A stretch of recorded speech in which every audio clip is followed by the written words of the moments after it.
La ley de Sherrington o de inervación recíproca establece que cuando el músculo que actúa se estimula, su antagonista del mismo ojo se relaja. Siempre que los centros oculomotores envían una orden para aumentar la tonicidad de un músculo, envían otra para reducir la tonicidad de su antagonista. Dicho de otro modo, cuando un ojo realiza un movimiento en una determinada dirección, los músculos sinergistas se contraen y los antagonistas se relajan. Pongamos un ejemplo. Si el músculo recto externo del ojo derecho se contrae, su antagonista homolateral, el músculo recto interno del ojo derecho, se relajará. El recto interno y externo de cualquiera de los dos ojos son obviamente antagonistas. El músculo recto superior y músculo recto inferior también se consideran como antagonistas, ya que sus principales acciones en la posición primaria se oponen una a la otra, aunque ambos músculos también son adductores. De forma similar, los dos músculos oblicuos del mismo ojo son antagonistas.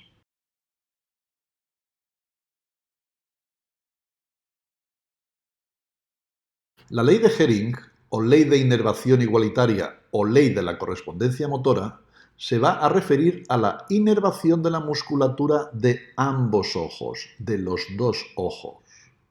Establece que en los movimientos oculares los músculos sinergistas contralaterales reciben igual estimulación. Es decir, los estímulos nerviosos enviados por los centros oculomotores a los músculos oculares para la realización de un movimiento en una determinada dirección tienen igual intensidad para uno y otro ojo.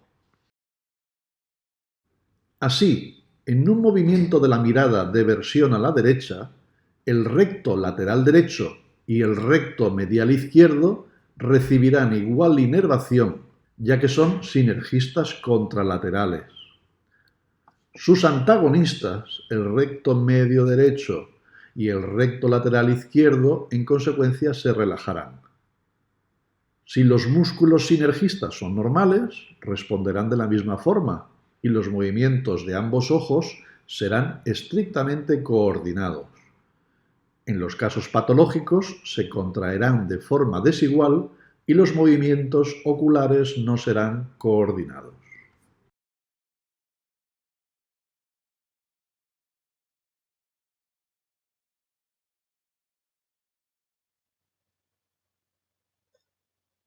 El cover test es un examen simple de realizar y es de gran ayuda a la hora de detectar un posible estrabismo. Nos permite conocer la presencia o ausencia de una desviación ocular.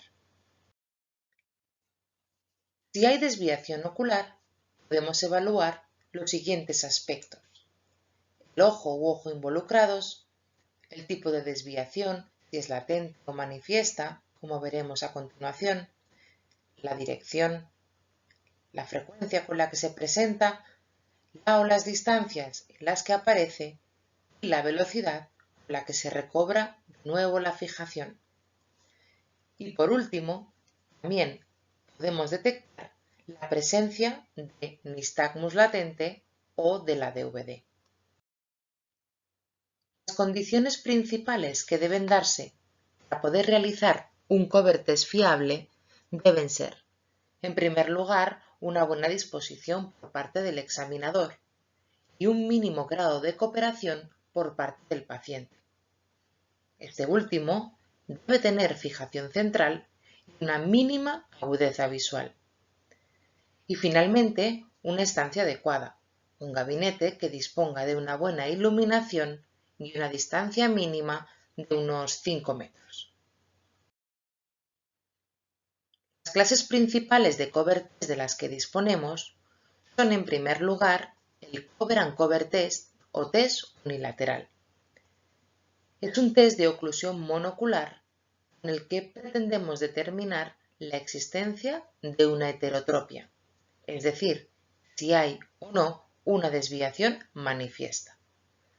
Para ello, ocluiremos uno de los ojos y observaremos si el ojo no ocluido realiza algún tipo de movimiento para buscar la fijación. En el caso del ejemplo, tenemos representado el caso de una endotropia del ojo derecho. En la imagen superior podemos ver cómo el ojo derecho está desplazado hacia la nariz. Cuando nosotros ocluimos el ojo izquierdo, vamos a observar el ojo no ocluido, es decir, el ojo derecho, y podremos ver cómo realiza un movimiento de dentro hacia afuera.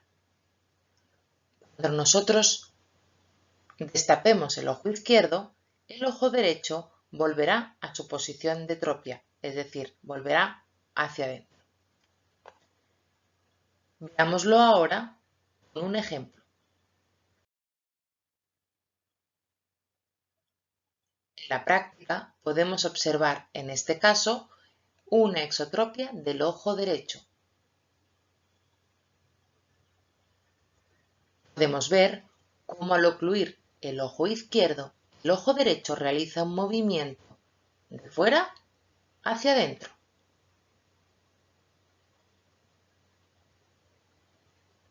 Sin embargo, cuando tapamos el ojo derecho, el ojo izquierdo no se mueve, era el ojo fijador.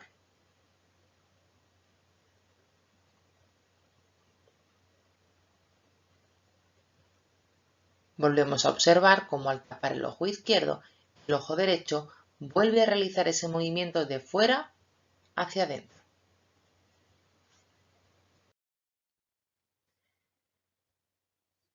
En segundo lugar, tenemos el cover test alternante.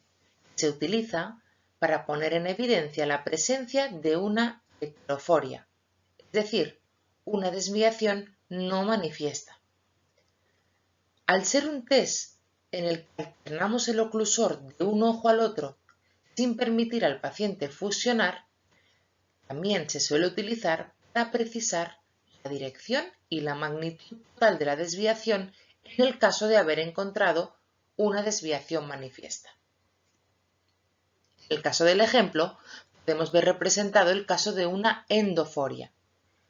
En la imagen superior podemos ver los ojos perfectamente alineados. Al ocluir uno de los ojos, vemos que tras el oclusor, si es traslúcido, vemos que ese ojo se va a su posición de reposo, en este caso se va hacia adentro, hacia la nariz. Al alternar el oclusor de un ojo al otro sin permitir la fusión, veremos que estos realizan un movimiento de dentro hacia afuera. Veámoslo con un ejemplo en la práctica. Este es el caso de una endoforia. Podemos observar que al alternar el oclusor de un ojo al otro sin permitir la fusión al paciente, estos realizan un movimiento de dentro hacia afuera.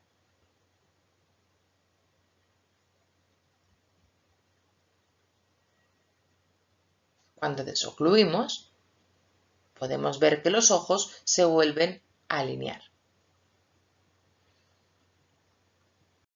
Veamos ahora el mismo ejemplo, pero con una exoforia.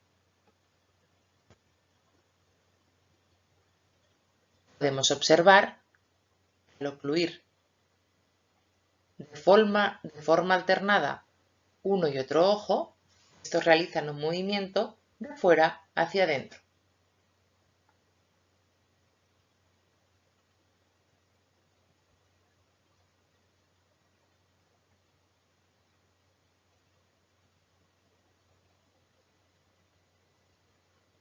Cuando destapamos, los ojos vuelven a alinearse. En este capítulo es importante destacar la presencia de las tropias intermitentes. Son aquellas tropias que combinan periodos de tropia con periodos de ortotropia. Principalmente se da en exotropias, como la que podemos ver en la fotografía, y se manifiestan en unas condiciones muy determinadas, como son con el cansancio al final del día, con fiebre, con una corrección óptica insuficiente. ¿Cómo podemos detectarlas? Siguiendo un poco este esquema, es fácil llegar a encontrar una atropia intermitente. Empezaremos realizando un cover and cover, a continuación un cover test alternante y finalmente volveremos a realizar el cover and cover. Esto es así, porque como el cover test alternante es más disociante, será posible desenmascarar una desviación manifiesta que hasta el momento estaba controlada por la fusión sensorial. Y observaremos al final del test una desviación constante. Este es el motivo por el que siempre debemos empezar por el cover and cover test. Vamos a estudiar el test de Hirschberg o reflejo de Hirschberg. Este test consiste en la observación de la posición de los reflejos luminosos sobre la córnea cuando proyectamos una luz puntual. En el estrabismo, este test nos permite obtener resultados aproximados de la desviación del eje visual. Esto permite el estudio en niños y pacientes poco colaboradores, y por ejemplo también en aquellos padres que hayan detectado desviaciones visuales o estrabismo en sus hijos, que en la consulta vemos que salen ortofóricos o no hay una ortotropia, y entonces les pedimos que nos den alguna fotografía en la cual ellos hayan visto que su niño desvíe la vista, y a partir de ahí podemos, si esa fotografía está hecha con flash, podemos estudiar los reflejos visuales o reflejos sobre la córnea. Estos casos son muy útiles para descartar pseudoestrabismos en niños cuando nos enseñan las fotos, y muchas veces están provocados por un epicanto y no es un estrabismo real. En la consulta, para valorar este test, utilizamos una linterna o un foco de luz que situamos frente al puente nasal entre 30 centímetros y 1 metro. Lo normal es hacerlo unos 30, 35, 40, 45 centímetros. El paciente debe mirar al foco de luz y el paciente debe estar con su graduación correcta en gafa o lente de contacto o ser un paciente hemétrope. Cuando los dos reflejos de la luz sobre la córnea son congruentes o están centrados, el paciente está en ortoforia, no tiene estrabismo. Cuando no es así, uno de los reflejos debe estar centrado, porque le estamos pidiendo al paciente que mire a la luz. Entonces mirará a la luz con el ojo dominante, con el ojo fijador, y este ojo dominante o fijador será el que presente el reflejo centrado. El ojo que desvía es el que va a tener un reflejo en algún punto.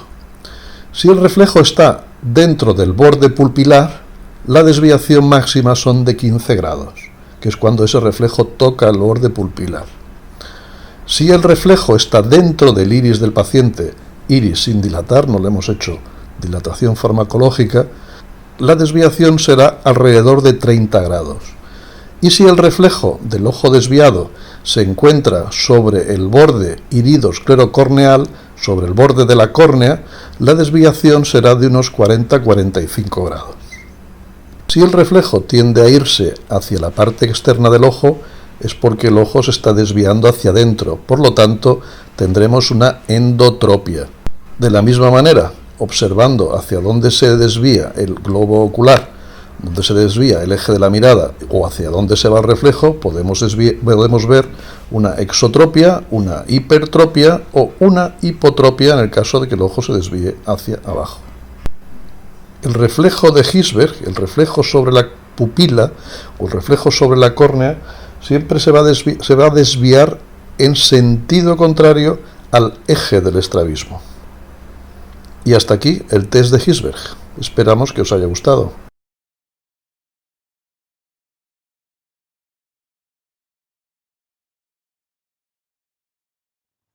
Las luces de Ward. El objetivo de este test es evaluar la habilidad de fusión plana o segundo grado de visión binocular, tanto en lejos como en cerca y en todo su recorrido. También se utiliza para detectar la presencia y el tamaño de un escotoma de supresión y se considera uno de los métodos más adecuados para evaluar la supresión. En cuanto al material que vamos a necesitar para realizarlo, en primer lugar necesitaremos un test formado por un fondo negro, dos cruces verdes y un rombo rojo y un punto blanco. A veces, dependiendo del test, podemos encontrar, en vez de formas, círculos, pero siempre con la misma distribución cromática. Para realizar el examen en visión próxima y evaluar el recorrido, vamos a necesitar una linterna con el test de Ward, como veis en la imagen. Y por último, unas gafas rojo-verde con el filtro rojo delante del ojo derecho y el filtro verde delante del ojo izquierdo. Estas gafas deben ser anáglifas, es decir, que dichos colores superpuestos den como resultado el color negro. En cuanto a la técnica, colocaremos las gafas anáglifas con la corrección habitual del paciente. Y es importante hacerlo antes de proyectar el test para que el resultado sea lo más fiable posible. La sala debería estar con una iluminación ambiente. Cuando enseñamos la linterna al paciente, la luz blanca o el círculo blanco debe estar colocado en la parte inferior. Entonces, al colocar el filtro rojo delante del ojo derecho, estamos haciendo que el paciente vea dos puntos, el punto luminoso rojo y el punto blanco. Y con el ojo izquierdo, con el filtro verde delante, estamos haciendo que el paciente vea tres luces, las dos verdes y el punto blanco. Para asegurarnos de que el paciente está entendiendo la prueba, vamos a tapar el ojo derecho y le vamos a preguntar si está viendo dos puntos verdes y el punto blanco inferior ligeramente verdoso. Y después haremos lo contrario, taparemos el ojo izquierdo y le preguntaremos si está viendo dos puntos, uno más rojo, más intenso, y el otro, el punto inferior, si lo está viendo ligeramente rosado. En este momento, preguntaremos al paciente cuántas luces puede ver y de qué color son, e importante, en qué posición las ve.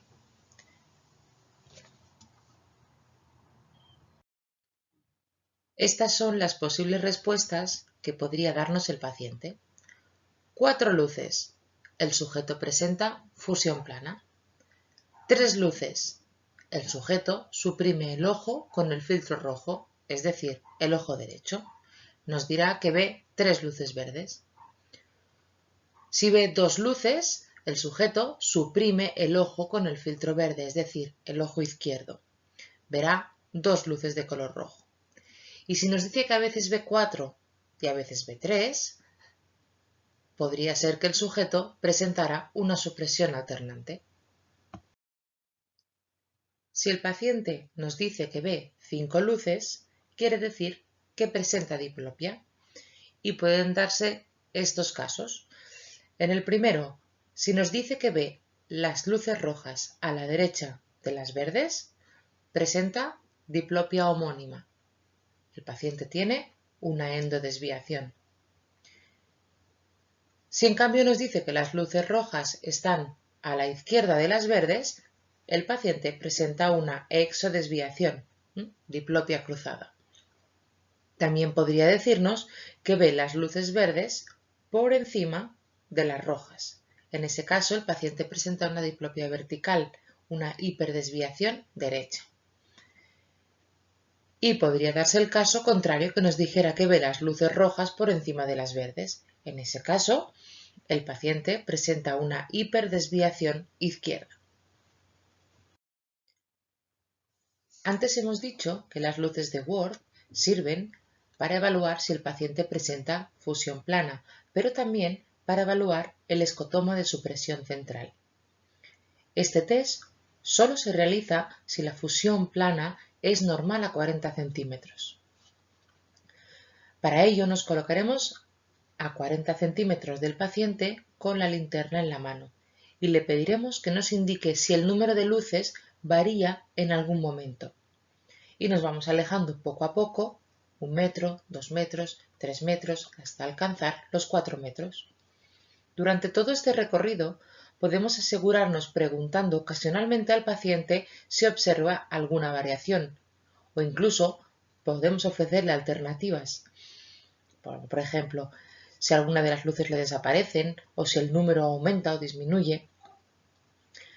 Si el paciente nos reporta algún cambio, paramos y lo anotamos. Es muy importante anotar la distancia exacta en la que el paciente nos dice que observa algún cambio. Si hemos llegado a los 4 metros sin ningún cambio, anotarlo y se anota de la siguiente manera: no supresión a 4 metros. Lo normal en este test es que los 4 puntos luminosos se vean continuamente. Podría ocurrir que en alguna distancia el paciente solo vea 3 figuras o 2, con lo que podríamos pensar que está suprimiendo un ojo. Bien, pues en este momento le pediremos al paciente que se tape el ojo que no suprime y que nos diga si los puntos que antes no veía le vuelven a aparecer. Ahí pueden ocurrir dos cosas. Si los puntos reaparecen, diremos que el paciente presenta un escotoma de supresión que ocurre solo en condiciones binoculares.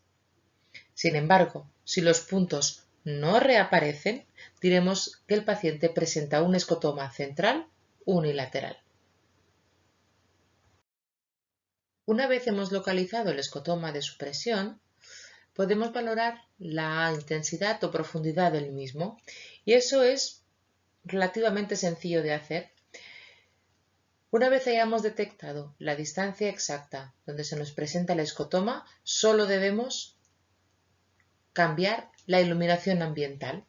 En este caso, lo que vamos a hacer es apagar las luces completas de la habitación y volver a preguntar al paciente si la condición ha cambiado. Si nos dice que con la luz apagada la supresión continúa estando presente, vamos a considerar que esta es una supresión intensa o más profunda, como se quiera decir.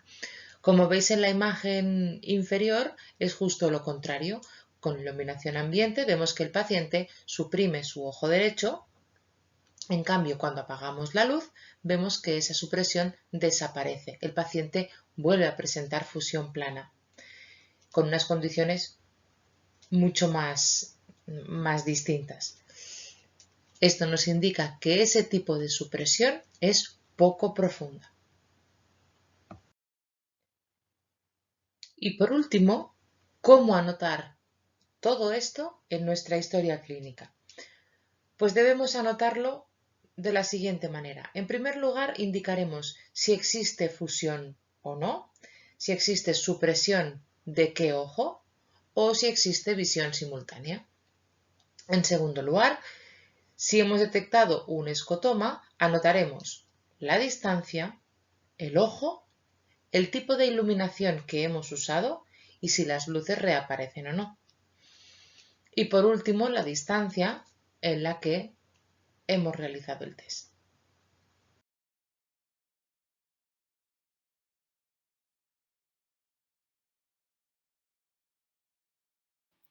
Este test está basado en el principio de la disociación ocular, que es un fenómeno binocular que aparece cuando no hay alineamiento entre los dos ojos. Es una prueba utilizada principalmente en pacientes con diplopia y nos proporciona un esquema gráfico de cualquier afectación de los músculos extraoculares valorando las 9 posiciones de mirada. Como hemos comentado antes, permite cuantificar y obtener un registro gráfico, lo que facilita el seguimiento del comportamiento evolutivo de la parálisis. Para su correcta realización y obtención de resultados fiables, el paciente debe tener una agudeza visual adecuada en ambos ojos a 1 metro de distancia, que es la distancia en la que se realiza la prueba, una correspondencia retiniana normal y no presentar alteración de los colores. También es importante una buena colaboración por parte del paciente. Como material, el material necesario para realizar esta prueba es la pantalla de Hess-Lancaster, que es una pantalla compuesta por líneas horizontales y verticales que forman 17 puntos distribuidos en un punto central, un cuadrado pequeño y un cuadrado grande. Las linternas rojo-verde, la gafa rojo-verde y la gráfica de anotación de resultados. Para la realización de la prueba, la sala deberá oscurecerse permitiendo al paciente visualizar la pantalla y al examinador la gráfica de anotación. El paciente estará sentado a 1 metro de la pantalla y de forma que la altura de sus dos ojos coincida con el centro de la pantalla, tal y como vemos en la figura de la diapositiva. Pondremos la gafa analítica rojo-verde al paciente. Se recomienda ponerla con el filtro rojo en el ojo derecho. Si el paciente tiene una agudeza visual adecuada a 1 metro sin corrección, lo haremos sin corrección. Pero si no, colocaremos la gafa analítica encima de la gafa del paciente. Es importante vigilar que no utilice prisma, ya que si no el resultado se podría ver afectado. En este caso, si llevara prisma, podemos colocar la graduación en una gafa de prueba o en la mentonera si tiene opción de poner lentes. Si ponemos la gafa con el filtro rojo en el ojo derecho, para evaluar el ojo derecho, el paciente tendrá la linterna roja y el examinador la verde. Al revés para el ojo izquierdo. Por ejemplo, según esta imagen, estaríamos analizando el ojo izquierdo, ya que el paciente tiene la linterna verde y el filtro verde en el ojo izquierdo. El examinador irá marcando con su linterna cada uno de los 17 puntos de la pantalla y se le dará la instrucción al paciente que superponga la franja de su linterna sobre la franja del examinador. Es importante controlar que el paciente no está moviendo o girando la cabeza, ya que esto podría compensar alguna desviación que tenga. Se recomienda seguir el siguiente esquema que podéis ver en la diapositiva sobre la pantalla para asegurarnos de no dejarnos ningún punto. Y anotaremos los resultados para cada uno de los 17 puntos en la gráfica de anotación. Aquí tenemos un breve ejemplo. La primera franja reflejada es la del examinador. El paciente superpone su franja, anotaríamos el resultado en la gráfica de anotación y pasaríamos al siguiente punto en el orden que hemos comentado anteriormente. Primero el cuadrado pequeño y luego el cuadrado grande. Si, como en este ejemplo, el paciente no posiciona su franja sobre la nuestra, anotaremos sobre la gráfica exactamente la misma desviación que vemos en la pantalla, guiándonos por los cuadrados de la pantalla. Es decir, si en la pantalla vemos 2 cuadrados de separación entre una franja y la otra, marcaremos este punto en la gráfica a 2 cuadrados de separación del punto examinado. Y así continuaríamos hasta realizar los 17 puntos. En algunas ocasiones la desviación es tan grande que solo se podrán realizar los 9 puntos centrales, ya que si no el paciente verá la franja fuera de la pantalla. Después lo podremos ver en los ejemplos finales. Respecto a los resultados, debemos analizar la posición, el tamaño y la forma de la gráfica. La posición del punto central indicaría si la desviación está o no en la posición primaria. El tamaño, la gráfica del ojo parético acostumbra a ser más pequeña debido a la ley de Hering. Esta ley define que cuando un músculo realiza un movimiento en determinada dirección, el impulso nervioso que el cerebro manda a este músculo es igual que el que envía al músculo sinergista del otro ojo. Esto es necesario para que los dos ojos no pierdan su paralelismo al moverse. Y respecto a la forma, sirve para medir la desviación.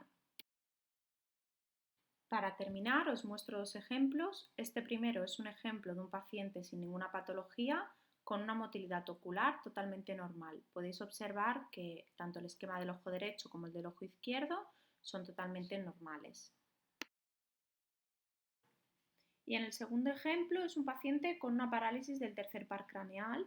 Como hemos comentado antes, solo se han podido realizar los 9 puntos centrales, ya que como la desviación es tan grande, si hubiéramos realizado los puntos del cuadrado externo, el paciente hubiera visto la imagen fuera de la pantalla y no hubiéramos podido cuantificarlo. Podemos observar que la gráfica del ojo izquierdo es más pequeña que la del ojo derecho, debido a la ley de Hering, como hemos comentado antes. Hasta aquí esta presentación. Muchas gracias por vuestra atención.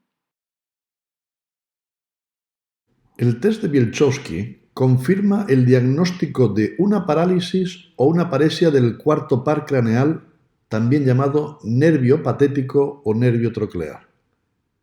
Este nervio inerva únicamente al músculo oblicuo superior. En primer lugar, vamos a describir el procedimiento del test o maniobra de Bielczowski. El paciente está con la cabeza recta, los ojos abiertos y en posición primaria de la mirada. Fija un objeto o punto luminoso situado a 5 metros. Seguidamente, el explorador toma con sus dos manos la cabeza y el mentón del paciente, inclinándola hacia uno y otro hombro. Si al inclinar la cabeza hacia uno de ellos se observa que el ojo de ese lado hace movimiento de elevación, confirmaremos la paresia del oblicuo mayor de ese ojo. Es un test de Bielczowski positivo. Al inclinar la cabeza hacia el lado opuesto, la prueba es negativa y observaremos que el ojo de este otro lado no se eleva. En la fotografía podemos ver el caso de un paciente que en la primera foto de la izquierda, cuando inclina la cabeza sobre su hombro izquierdo, el ojo izquierdo no se eleva. Sin embargo, cuando inclina la cabeza sobre su hombro derecho, vemos en la foto que el ojo derecho sí se eleva. Esto es un test de Bielczowski positivo, que se define como que al inclinar la cabeza a un lado, el ojo del mismo lado hace movimiento de elevación. Vamos a explicar este fenómeno que se pone de manifiesto en el test o maniobra de Bielczowski. Tenemos que tener en cuenta que el recto superior y el oblicuo superior del mismo lado, o oblicuo mayor, son músculos sinergistas en la acción inciclotorsora. Cuando inclinamos la cabeza sobre un hombro, el ojo del mismo lado sobre el que se inclina la cabeza realiza un movimiento de inciclotorsión, es decir, gira hacia el lado nasal sobre un eje antero-posterior que pasa por el centro de la pupila. Los músculos de ese ojo responsables de hacer la inciclotorsión, como hemos dicho, son el recto superior y el oblicuo superior o mayor, que trabajan en este movimiento de inciclotorsión de forma coordinada. Si el oblicuo mayor está afectado, toda la acción de inciclotorsión corre a cargo del músculo recto superior, que debe aumentar su acción intorsionadora para compensar la falta de acción del músculo oblicuo mayor. Pero este aumento de acción intorsionadora del músculo recto superior llevará asociado también un incremento de su acción elevadora, aumentando así la desviación vertical. Para esta misma explicación, Locke en 1968 emitió otra hipótesis. El test de Bielczowski es consecuencia de la hiperacción del antagonista homolateral del oblicuo superior, el músculo oblicuo inferior, que al tener una hiperacción se expresa por el efecto vertical elevador. Es otra teoría. Acabaremos la explicación comentando qué ocurre en ese mismo ojo que ha dado positivo cuando lo inclinamos hacia el otro lado. Bien, si inclinamos la cabeza hacia el otro hombro, ahora ese mismo ojo realizará un giro de extorsión, que es un giro hacia el lado temporal, y este giro está controlado por los músculos recto inferior y oblicuo inferior, que al no estar afectados, las fuerzas se equilibran y no se produce movimiento vertical de ese ojo en este otro lado. A modo de resumen, diremos que el test de Bielczowski se debe realizar siempre que exista o se detecte una desviación vertical ocular. Nos sirve para identificar una paresia o parálisis del cuarto par craneal, lo que es una afectación del músculo oblicuo superior. Se define como el test de Bielczowski positivo la elevación ocular al inclinar la cabeza sobre el hombro del ojo afectado. La maniobra de Bielczowski también nos va a ser útil para diferenciar entre una paresia del recto superior de un ojo o del oblicuo superior del ojo contralateral. Va a ser útil para hacer este diagnóstico diferencial. Y tiene una limitación, que la prueba de Bielczowski solo sirve para detectar la paresia del oblicuo superior. Si estuviesen afectados más músculos extraoculares, esta prueba no sirve. No es una prueba útil si hay afectación de otros músculos extraoculares diferentes del oblicuo superior. Muchas gracias por vuestra atención. El test bucromo rojo-verde es un test muy útil que nos ayudará a valorar la exactitud en la graduación final. Se basa en la diferente longitud de onda que tiene la luz roja y la luz verde. Debido a la refracción ocular, estas dos longitudes de onda tienen puntos focales distintos dentro del ojo. Para hacer este test, valoraremos cada ojo por separado, en visión lejana y al final de la graduación. Cuando consigamos que ambos grupos de letras se vean igual de nítidos, tendremos la graduación correcta.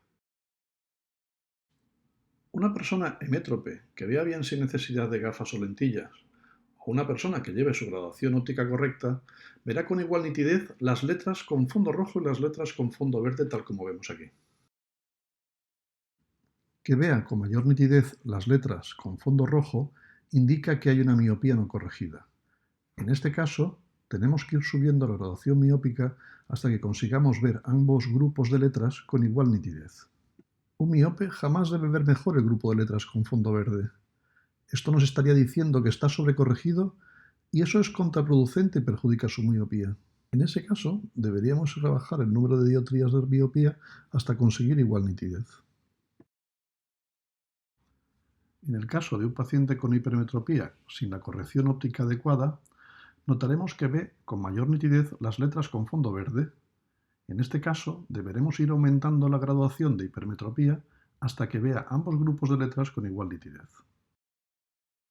El ver con igual nitidez ambos grupos de letras, como en este caso, nos marcará el final de una buena corrección, tanto en un paciente hipermétrope como miope. Este test no solo lo podemos hacer con letras, también se puede valorar con círculos, con los anillos de Landolt o con las S de Snellen en diferentes posiciones. En los niños nos va a ser muy útil utilizar dibujos en vez de letras. Ellos se van a sentir más cómodos, colaborarán mejor y será más sencillo valorar su graduación final.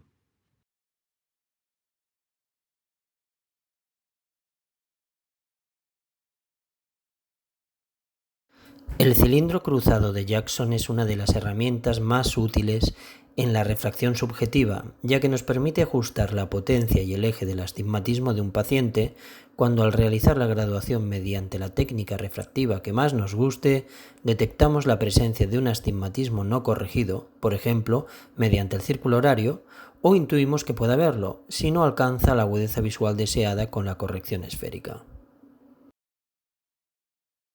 El cilindro cruzado está presente en todos los forópteros y también como herramienta de mano cuando usamos gafa de prueba. Está formado por dos cilindros de la misma potencia, pero de signos contrarios, colocados perpendicularmente en la misma lente. Los más comunes son los de más menos 0,25, más menos 0,50 y más menos 1. Por tanto será, por ejemplo, un cilindro de más 0,50 a 180 grados o al eje que sea, más uno de menos 0,50 a 90 grados o al eje perpendicular al anterior, por lo que la lente resultante de dicho cilindro cruzado será una lente esferocilíndrica de más 0,50 menos 1 a 90 grados, o lo que es lo mismo haciendo la fórmula traspuesta, menos 0,50 más 1 a 180 grados, que es la que vamos a usar para comprobar ese eje y potencia del astigmatismo del paciente. En el ajuste del eje, lo primero que haremos, tras dar con la corrección esférica más exacta y con el eje aproximado que hayamos intuido, por ejemplo, con la retinoscopía, el autorrefractómetro o con el círculo horario, será poner el test habitual de agudeza visual con letras o números o el test de puntos para el astigmatismo que suelen tener todos los proyectores. Luego pondremos el mango del cilindro cruzado o las ruedas en el caso del foróptero paralelo a dicho eje. Recordemos que en el meridiano del mango tenemos potencia neutra, ya que está colocado justo a 45 grados de las potencias cilíndricas, justo en la mitad, y giraremos el mango del cilindro cruzado hacia el punto rojo con la potencia negativa, preguntando al paciente dónde ve mejor el test. Seguiremos girando el mango las veces que sean necesarias, siempre hacia el punto rojo hasta que nos diga que ve las dos imágenes igual de mal. Entonces habremos encontrado el eje.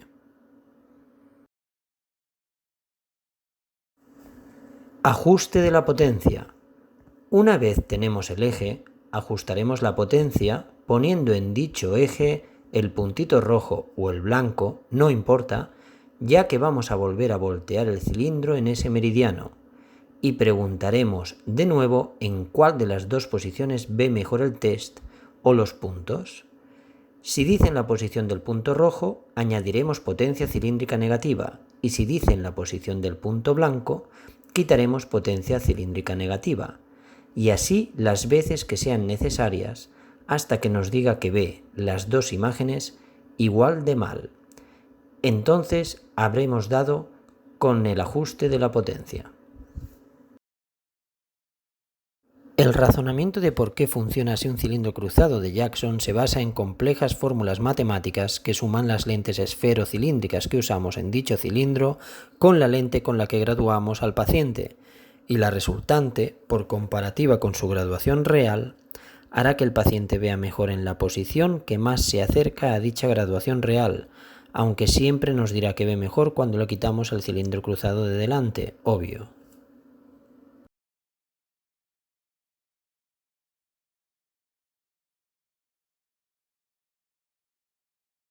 Un filtro selectivo es una de las ayudas visuales que más se utilizan para pacientes con baja visión por la gran cantidad de beneficios que les puede aportar. Los filtros actúan de forma selectiva sobre determinadas longitudes de onda del espectro, dejando pasar la luz necesaria para la visión y bloqueando la que más perjudica al ojo. Todos los días, los rayos ultravioleta inciden sobre nuestro cristalino y, con el tiempo, su efecto acumulativo hace opaco el cristalino, pudiendo llegar a causar cataratas, pero la luz azul del espectro visible penetra en nuestros ojos a un nivel más profundo. Las gafas de sol están fabricadas con cristales en los que se ha utilizado una sola capa de pigmento de densidad neutra, absorbiendo en mayor o menor grado la intensidad de luz que entra en el ojo, y tienen un corte de protección igual o menor a 390 nanómetros. En cambio, los filtros selectivos están fabricados con múltiples capas de pigmento a las que se les añaden sales minerales para conseguir un rango de protección entre 400 y 585 nanómetros, bloqueando así esa parte de la luz que, al tener tanta energía, es la que más tarda en absorberse al introducirse en el ojo, creando más dispersión y fluorescencia. Este es el motivo por el que en baja visión se recomienda filtros selectivos y no lentes convencionales de sol. Un filtro selectivo siempre nos aportará mayor protección que una gafa de sol, ya que además de bloquear la totalidad de los rayos ultravioleta, también nos protegen de la banda azul de la luz del espectro visible. En este vídeo podemos ver con un láser de 420 nanómetros la diferencia de transmitancia entre una gafa de sol y un filtro. Mientras que la gafa de sol traspasa parte del ultravioleta, el filtro absorbe todo el ultravioleta y la luz azul. Existe una gran variedad de filtros en función de la longitud de corte de luz que bloquean, la tonalidad del cristal y el tratamiento del mismo. Seleccionamos el filtro más adecuado para cada paciente en función de sus necesidades. La prueba se realiza recreando las condiciones lumínicas tanto en exterior como en interior para cada persona. Para interiores se prueban filtros que bloquean la luz azul, tan presente también en luces LED y pantallas electrónicas como móviles, tablets y ordenadores. En exteriores se prueban los filtros con diferentes niveles de luz solar, haciendo hincapié en aquellas situaciones donde el paciente padece más inseguridades, como por ejemplo zonas donde se crean cambios de iluminación o con gran exposición solar, ya que la fotofobia y el deslumbramiento son problemas que suelen tener los pacientes con baja visión. Los filtros pueden ser normales, a los que no se les ha añadido ningún tipo de tratamiento. También podemos hacerlos polarizados para reducir reflejos molestos en determinadas situaciones, como por ejemplo la conducción, superficies reflejantes como el agua, nieve o asfalto en días soleados. Y otro tipo de tratamiento que se aplica a los filtros es hacerlos fotocromáticos, con los que conseguimos más versatilidad de uso en diferentes situaciones lumínicas sin perder corte de longitud de onda. A la vez, todos estos filtros pueden ser neutras o con la graduación del paciente. Muchas de las personas con las principales patologías causantes de baja visión como degeneración macular, glaucoma, retinopatía diabética, retinosis pigmentaria, miopía magna, maculopatías, etc., tienen dificultad para adaptarse a las situaciones fotópicas o escotópicas y a los cambios de luz. Al ser la luz azul de corta longitud de onda tan energética y la que más penetra en nuestro ojo, es la última parte del espectro visible en absorberse, creando más dispersión y deslumbramiento. Con el uso de filtros selectivos bloqueamos esta parte de la luz, ayudando a mejorar el contraste y la pérdida de nitidez, claridad e intensidad. Es por ello que los filtros selectivos en baja visión los prescribimos a modo de la mayor protección para ayudar a reducir el riesgo de sufrir patologías en la retina o su avance, y para aquellas personas que ante una buena iluminación no mejoran su visión, incluso la empeoran con fotofobia y deslumbramiento. Por tanto, necesitan regular la luz que entra en sus ojos. Al ser la luz azul la que más penetra en nuestro ojo, con el uso de filtros selectivos bloqueamos esta parte de la luz y ayudamos a reducir el riesgo de sufrir patologías en la retina. Debido a que la luz azul es de una longitud de onda más corta y de una alta energía, se dispersa más fácilmente en el ojo y provoca deslumbramientos, incrementándolos particularmente aún más en pacientes con baja visión. Si con los filtros evitamos que la luz azul penetre en el ojo de estos pacientes, solucionamos así este problema. En ojos sensibles a la luz, afectados por algún tipo de patología, una situación de deslumbramiento supone que los contrastes de los objetos pierdan nitidez, claridad e intensidad. Al reducir el deslumbramiento con los filtros, también conseguimos mejorar el contraste de los objetos. Otro de los problemas con el que se encuentran estas personas es la adaptación a los cambios de iluminación, reduciendo así con los filtros el tiempo de adaptación.